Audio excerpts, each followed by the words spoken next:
Welcome guys to the video, and today I'm going to be showing you how to mobilize the ankle if you feel like you have sort of like a blocking sensation or restriction right here at the front of your ankle. So this is when the tibia isn't gliding properly over that talus bone. So essentially we're going to do two drills that I can show you to help sort of initiate that proper gliding of the tibia over the talus bone. So first one, I like setting up a couple plates so you can elevate your foot slightly off the floor. We're going to go in a half kneeling position with a band hooked up behind us. So I'm going to grab this band. I'm putting my foot on the plate. Essentially, I'm going to sit this band just on the top sort of front of the ankle, even a little bit lower than I have it there. So it's sort of pulling back on that talus bone, putting it into the position that we want it so we can let that tibia glide properly. And essentially what I'm going to go through is some mobilizations.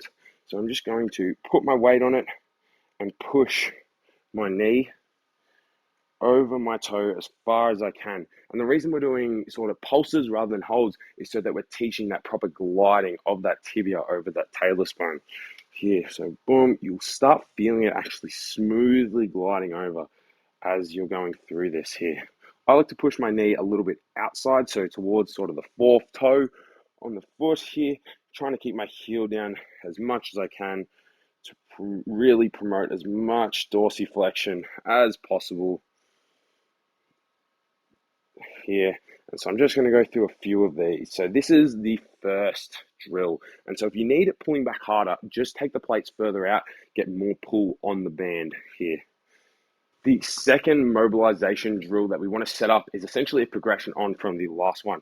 So once you feel like you're getting comfortable with that, this is a little bit more load through the knee and the ankle. So make sure that you're feeling comfortable with this and that you don't experience any knee pain. If you do, please regress back to the previous variation. But essentially, what we're going to be doing is a KOT calf raise.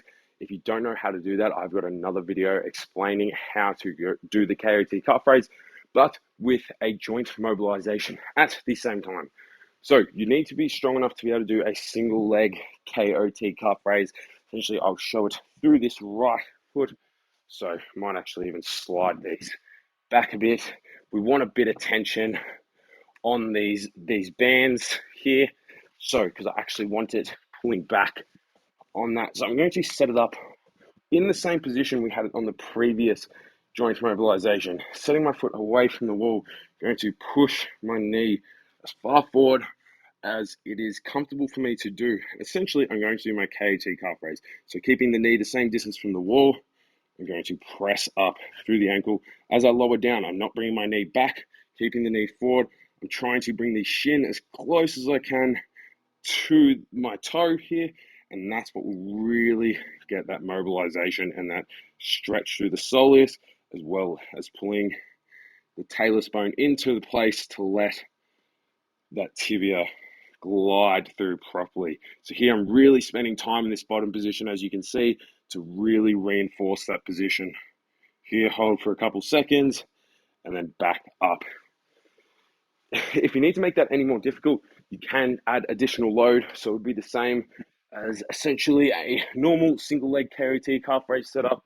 Here, pushing that knee forward, push the heel towards the ground and the knee down to the ground, so we're getting that good stretch going through that calf raise. So that is how to do some ankle joint mobilizations if you feel like you have more of a restriction at the front. If you have any more questions, guys, please send me a DM on Instagram at Isaac Hutchinson. But I hope you found this helpful.